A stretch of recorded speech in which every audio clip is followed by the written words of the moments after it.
А ты ездил на юбилейные встречи выпускников? Смотри, смотри, это ведь комната, в которой жили Анночка и Марина. Видишь, вот она. Да. А вот и комната, где жил Быстров, игуменный. Ой, сколько же мы ночей там провели. Играли и в преферанс, и в покер. А в последние годы перешли на монопольку и на бридж. Точно. А, ты спрашивал, был ли я на юбилейных встречах? Да, конечно, был. 2 раза даже. На 25 лет и на 40 лет. Вау. Ну, и как это было? Ты знаешь, какие-то смешанные чувства. Ну, было хорошо там вообще увидеть всех наших ребят, конечно, и вообще это такая ностальгия по нашему месту замечательному. Но не было вот этой, как тебе сказать, какой-то вот этой теплоты, вот не чувствовал, не было у нас этого контакта такого хорошего. А ты вообще поезжал на эти встречи? Бывал? Я никогда не был. Может быть, опасался того, о чем ты говорил? Ну, может, ты прав. Кстати, в следующем году 50-летие, как мы закончили университет. Давай, может, махнем вместе? 50 лет? Вау! Как это было давно?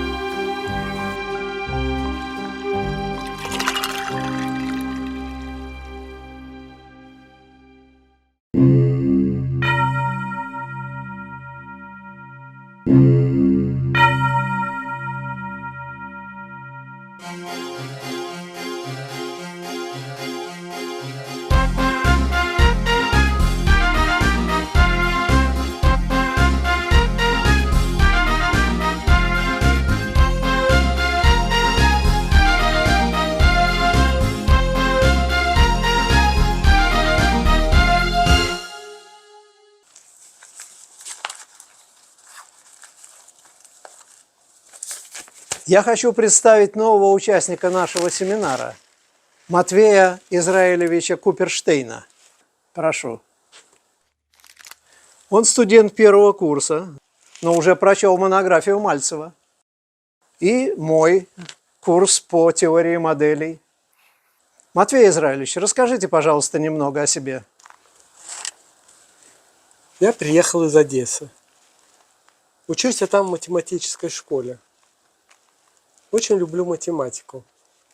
Когда я познакомился с теорией моделей, я сразу понял, это оно.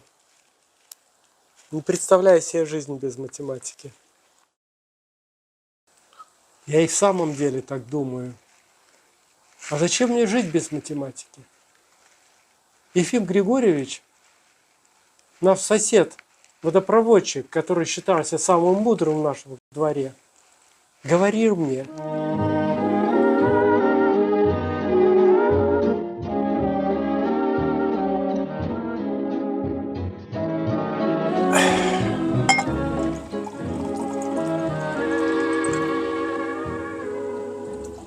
Налить еще? пока хватит. Ну давай, за тебя, студент.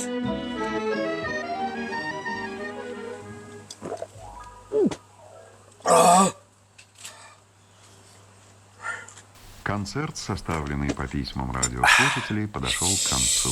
Желаем вам всего самого лучшего. Вот скажи мне, Матвей, ты зачем в университет поступил? Хочешь быть учителем? 120, 150 рублей. Я понимаю, можно еще подрабатывать репетиторством. Да не хочу я быть учителем, Ефим Григорьевич. И репетиторством не хочу промышлять. Я наукой, математикой хочу заниматься. Нерешенные задачи решать. Вот вы слышали о знаменитой теореме Ферма? Наукой говоришь? Это как мой племянник Яша. Знаешь, как мы его в семье называем? Шлемазл.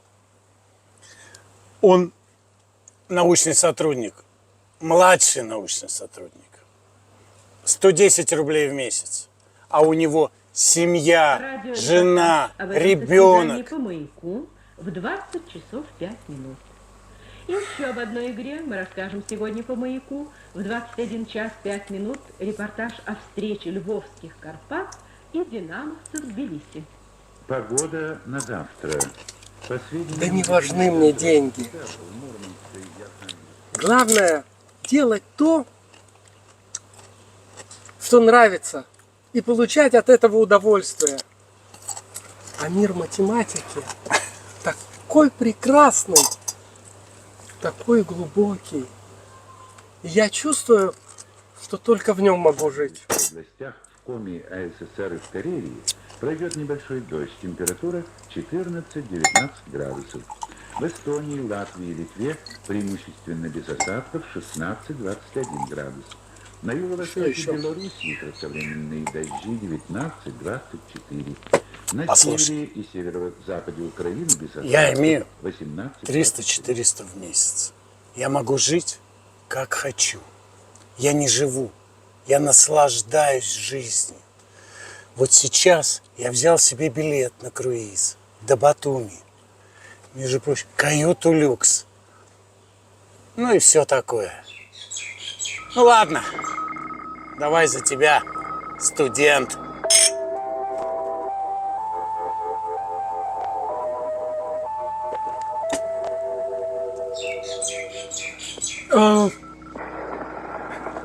Московское время 18 часов 30 минут. Спасибо, Матвей Израилевич. Садитесь, пожалуйста. Ну что ж, продолжим наш семинар. Сегодня мы разбираем статью крупного ученого по теории моделей Шарон Шелаха. Stable Theories. Стабильные теории. Эта работа определяет главные направления в нашей области. Ее результат – теорема. Если теория Т нестабильна, а мощность Т1 равняется алиф альфа, то отсюда следует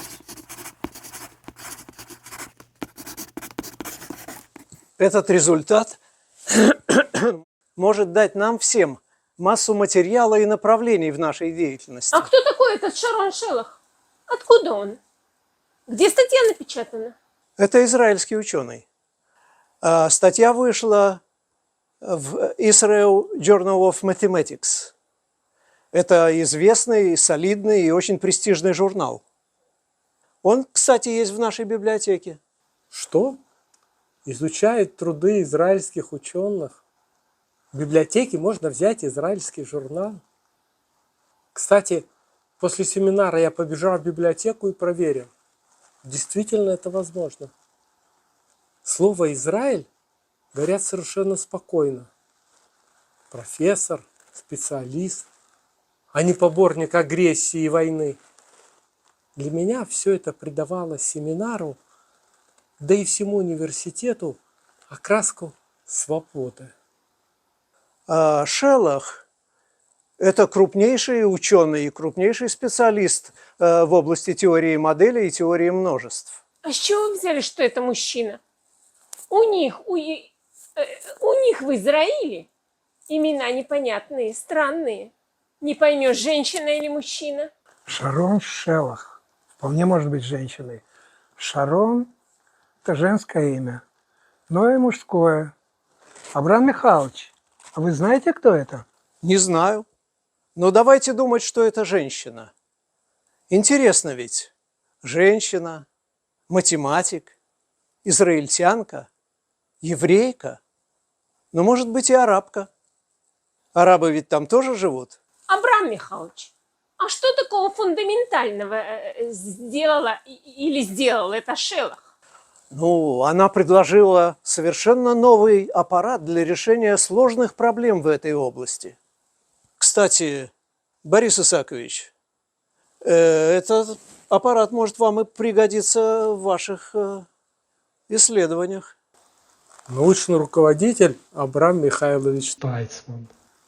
Один из аспирантов Борис Исаакович. Я осмотрелся Еще два участника семинара имели явно семитский вид. И я почувствовал себя как в Одессе. Тепло и уютно. Помню я очарование этой математикой. Так.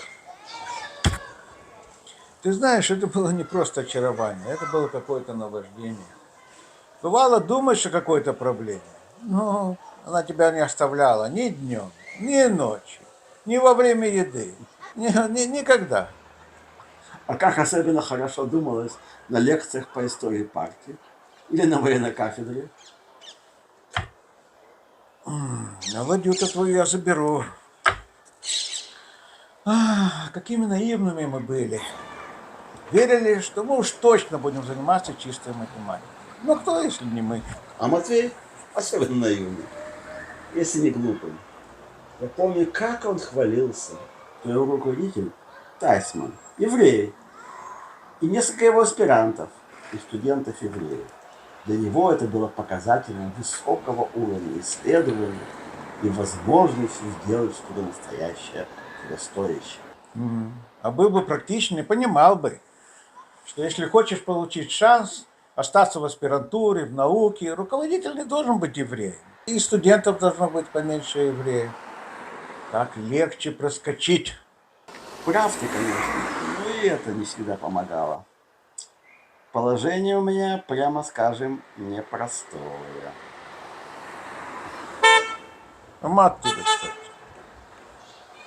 Вау. Слушай, и мы только и делали, что бредили о математике и решали открытые проблемы? Нет, не только.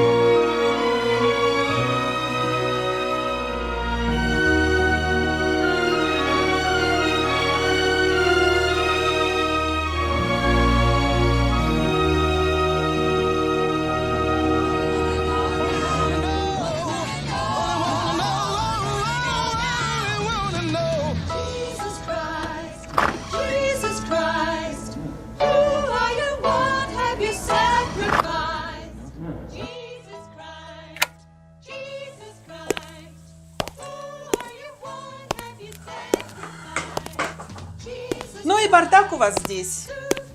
Вы тут когда-нибудь убираете? Убираем. Иногда.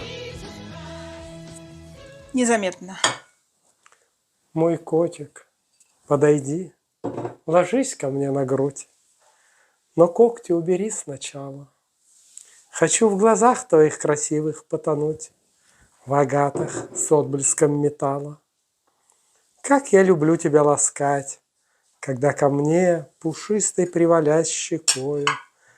Ты электрический зверек мой в тишине, мурлычешь под моей рукою. На, отнеси куда-нибудь.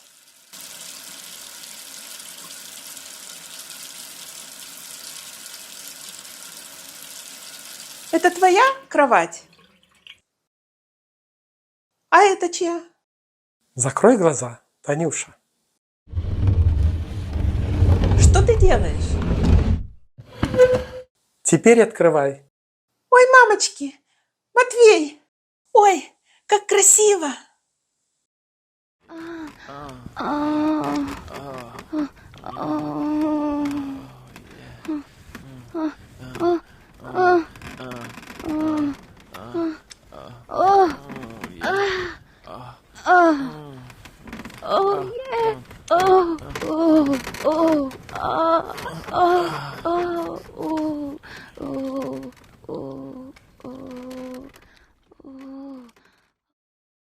Как хорошо. И фонарь совсем не мешает. Даже романтично как-то светит. А сегодня у нас который раз? 4 или 5. А правда, каждый следующий раз лучше предыдущего. А после какого раза мы считать перестанем, собьемся?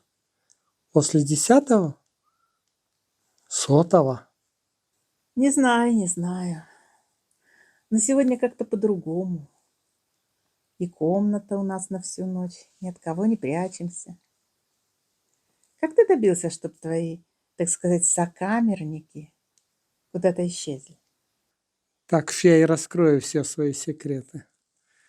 Главное, что получилось.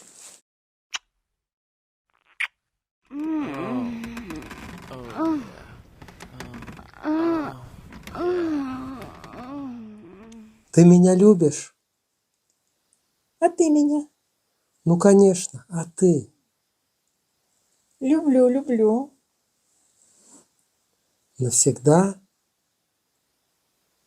А ты кого больше любишь? Меня или математику? Свою теорию модели? Математика это нет, словами не выразить. А теория модели, когда все получается и выстраивается, это такая вершина. Нет слов. Так все-таки математику больше, чем меня. Да нет же. И любовь к тебе тоже нет слов. Это такая вершина. Все-таки математику больше. Смотря когда. Сейчас тебя. Ой! Ой! Что случилось? Ведь если применить индукцию по ординалам, то да, это работает. Танюша, я доказал. Я решил проблему, которую многие пытались и не могли. Абрам Михайлович, я доказал это. Доказал это. Ну вот, даже сейчас не меня. Вот оттиск моей первой научной статьи с теоремой, которую я доказал. Танюша говорила, что я должен добавить ее соавтором. В шутку ли?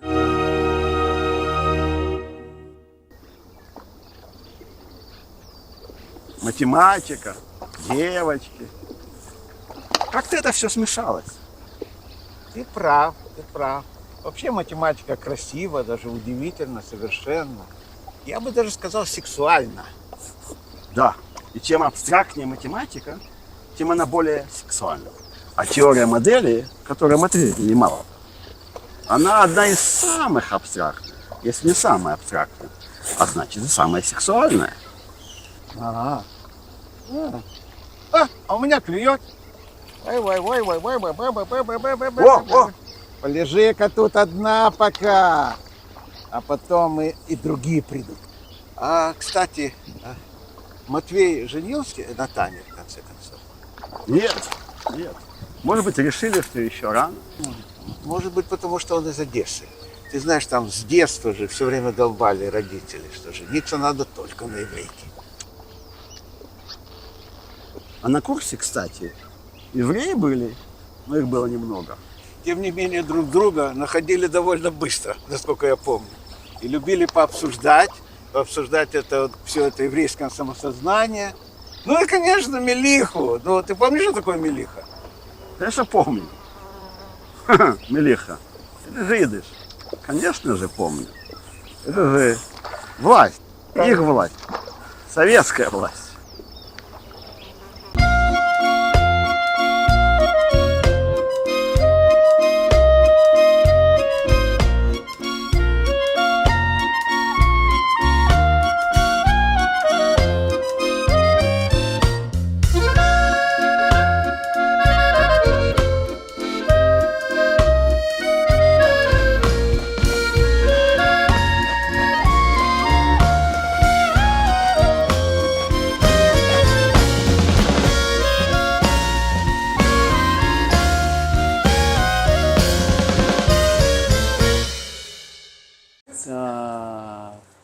матрасу.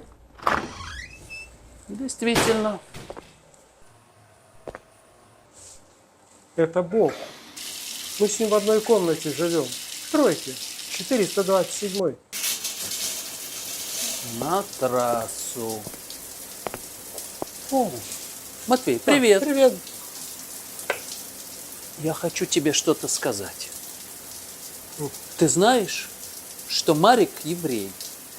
И что? И Ян тоже. Ух ты.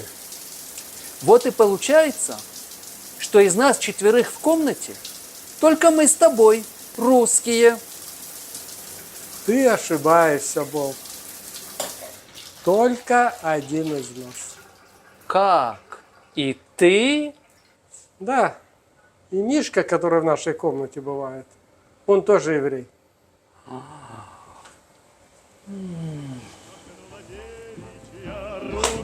Не плачь, девчонка, пройдут дожди. Солдат Бургон. Ты помнишь? Перед началом первого курса мы, как правило, не знали друг друга. И поэтому по комнатам нас расселяла комендантша. Как ее звали-то, я не помню. Не помню. Мы-то думали, что расселяет она нас совершенно случайным образом. Ну, скорее всего, мы ошибались. Случайно, чтобы в одной комнате Купперштейн, Розенберг и Пустыльник, которые не были знакомы между собой раньше, но оказаться никак не могли. Да, бедный Боб. Да, после разговора с Матвеем он совсем стал нелюдимым. Утром рано уходил, приходил поздно и без слов ложился спать. Да, помню. А на ближайшей же сессии он провалил все экзамены, все, и не был допущен даже к пересдаче. И не был допущен даже к пересдаче. После отчисления Боба к нам никого не подселили. И нас осталось в комнате 427 только 3. Кроме меня, это Марик Розенберг и Ян Пустыльник. Что мы же сегодня ужинаем, а?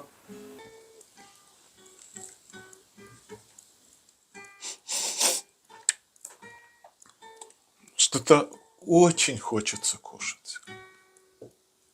А пойдем к девочкам в 320-ю? Да не, неудобно уже. Вчера у них, позавчера тоже. А знаете что? Давайте пойдем к Сину и Вите. У них всегда что-то есть.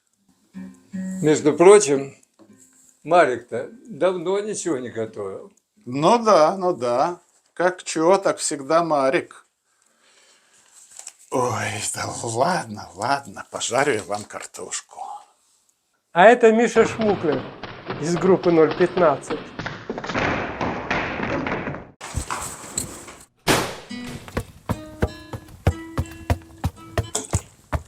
Ребят, вы знаете, что по общаге комиссия ходит с военной кафедры? Проверяют комнаты на чистоту, алкоголь, всякую такую чернилу. Знаем. Они у нас уже были. И ничего не нашли. Даже похвалили за чистоту и порядок. А вы что, суки, заранее знали? Ты что вообще? Откуда мы могли знать?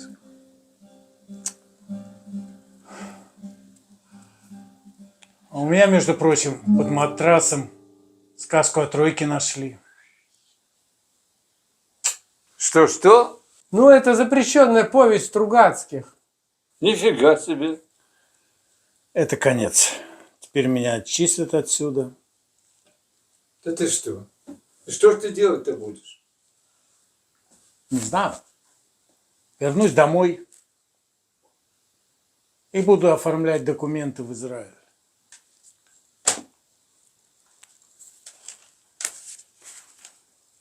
Ты будешь первым из нас. А я все-таки хотел бы защитить диплом здесь. Может даже утвердиться как математик с именем. А потом уже уехать. А может, это судьба? Меня отчислят. И я уеду раньше.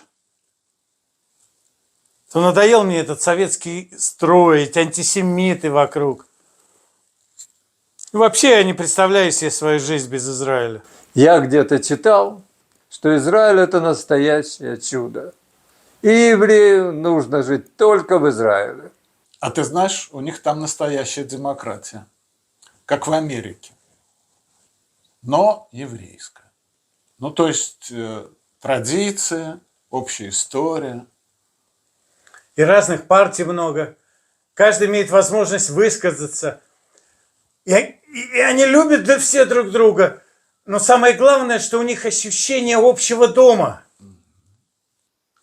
В следующем году в Иерусалиме Дойдем до Красного моря, на страх и ужас врагам, и будет нашим очень скоро тот древний город, что зовется Асуан. Пойдем на юг или на север, нас не страшит Аль-Ахрам, пока премьер наш Голдамеир и полководец Бог войны Моше Даян. Эвейну шалом алейхем, Эвейну шалом алейхем, Эвейну шалом алейхем, Эвейну шалом, шалом, шалом алейхем.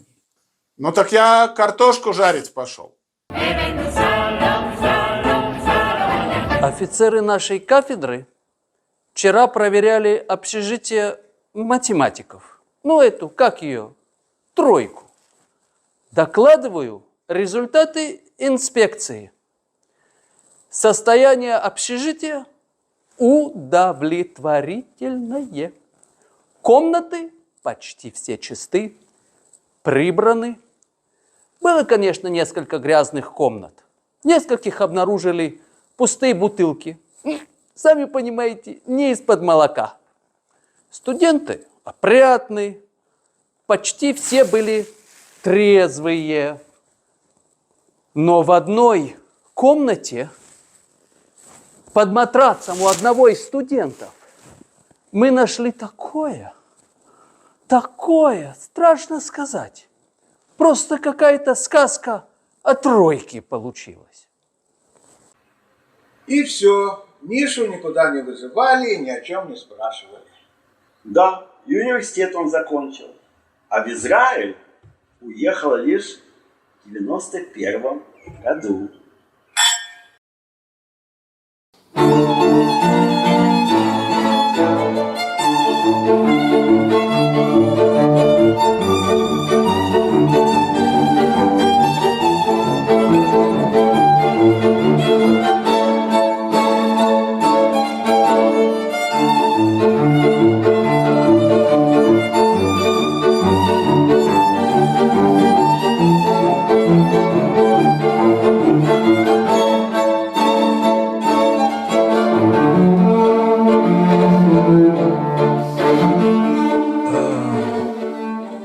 Математика ушла.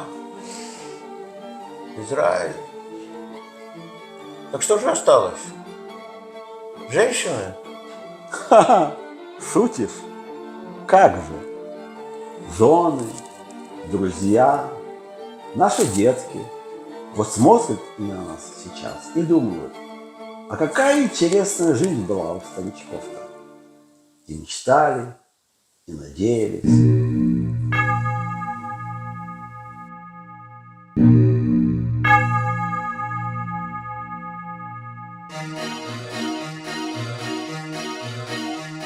Жить нет смысла без нее, всех наук царицы, достигать глубин ее, пик моих амбиций. Математика она, вовсе не потеха, не отдашься до конца. Не видать успеха, группы, факторы, поля в душу проникают даже с девушкой, когда они не оставляют, вот влетают Я кольцо через миг раскрою, сердце бедное свело лемы красотою. В сибирской стороне, на чужой планете, предстоит учиться мне в университете. На матфак решил пойти, там светил готовит, нет иного мне пути. Меня не остановит, бесконечностью сольюсь, высших сил касаясь, только так я состоюсь, жизнью наслаждаясь, усплетаю. Я в кольцо через миг раскрою, сердце бедное свело лемы красотою. Много важных теорем докажу, открою, а иначе быть зачем личностью земною.